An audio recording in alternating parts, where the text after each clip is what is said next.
Carmen Hawkins, Priority Area Coordinator of PA8, Competitiveness of Enterprises. My name is Martin Dan, and I have been working as a project manager at the Pannon Business Network. Yeah, my name is Dieter Hertweck. I'm a professor at Reutlingen University, and I'm working on the research field of digital services. My name is Nirvana Kapitan Butković. I'm also one of the coordinators of the Priority Area 8 of the Danube Strategy. My name is Anna Dijan, and I work normally as a project manager in Croatian Wood Cluster, but I'm also the co-leader of the working group clusters and regional development within Priority Area 8 of European Strategy for the Danube region. And our main objective is to support the competitiveness of enterprises along the Danube River by strengthening the capacity of enterprises on one hand, and also by fostering cooperation and exchange of knowledge between SMEs, academia, and public sector. Our goal is to improve business support, also in connection and as contribution to the Green Deal. We improve the competitiveness of rural areas and the agricultural sector, and we strive to improve the framework conditions of SMEs in areas where competitive infrastructure is missing. What is a macro-regional strategy and what is the added value of it? As we described it clearly in our brochure at the beginning of this year, we see macro-regional strategy as a transnational approach set up beyond borders for the countries located at the same region to jointly tackle key challenges, capture opportunities, and also build prosperity at the region. Macro-regional and transnational dimensions can definitely bring added value to our lives. But this also demands efficient coordinations and continuous engagement of all the parties. Without the participation of local and regional government, as well as without the involvement of all the other stakeholders like civil organizations, SMEs, etc., the implementation of quality projects with macro-regional value will not be possible. However, we should also be aware that implementation of this strategy does not only mean the realization of the macro-regional projects.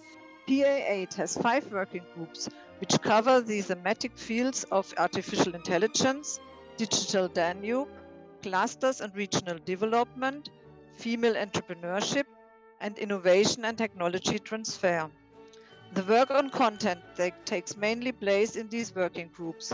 One of the current topics in the working groups is increasing resilience in value chains.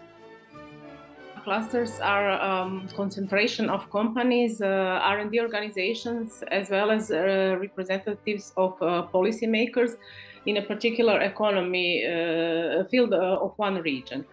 And through the cooperation, which is usually focused on developing some innovative products or business approaches, cluster members raise their productivity and competitiveness on the market. As a result, those regions where clusters are based experience significant development, and since production companies are usually situated in the rural areas where the natural resources come from, clusters also, of course, encourage development of rural areas.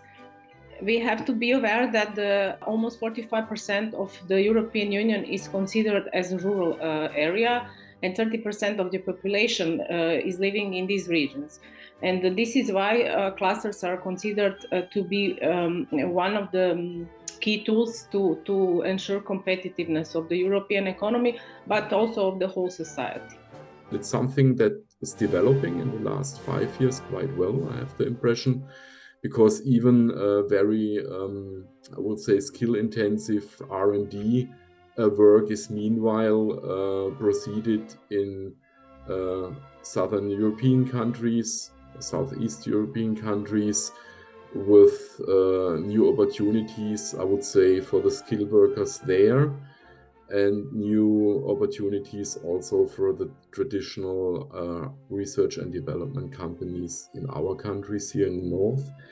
So these are things that can only be focused in a geographical strategy. Yeah, at first it's all the time a question of bringing people together, networking, so people with different skills who can, if they work together, do something new, something innovative.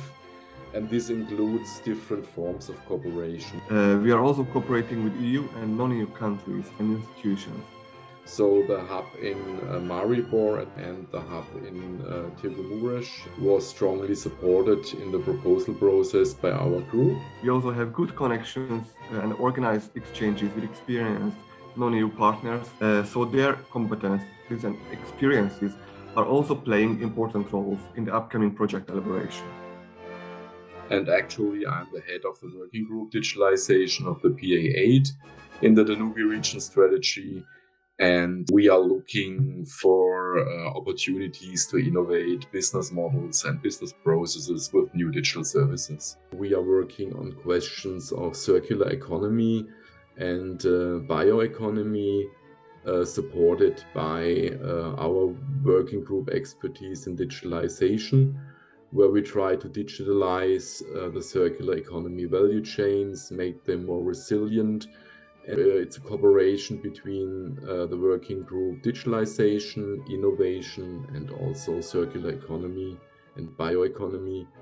So it's a very important and necessary to go much deeper in these questions of circular economy and bioeconomy. Especially at first, probably circular economy is a very necessary approach to bring down the CO2 footprint of production processes, also to bring down the level of resource wasting across the EU, and to think much more in circles will be a future issue. And I think it mirrors also the strategic will of the EU with the New Green Deal and the Sustainable Development Goals. And this should be mirrored in a working group on the level of the Danube strategy. Even more so in times of crisis. It is essential that a framework for cooperation like the macro-regional EU strategy for the Danube region is already established, and governments and stakeholders from the 14 members of the EUSDR, Austria, Slovenia, Czech Republic, Slovakia, Germany, Croatia, Hungary, Bulgaria, and Romania, Montenegro, Bosnia and Herzegovina, Serbia, Moldova, and Ukraine. The 14 countries involved are connected with each other. Only together, through thoughtful activities and joint processes, we can do much more better on positioning our region on the European map, but also on the world's market of people, goods and services.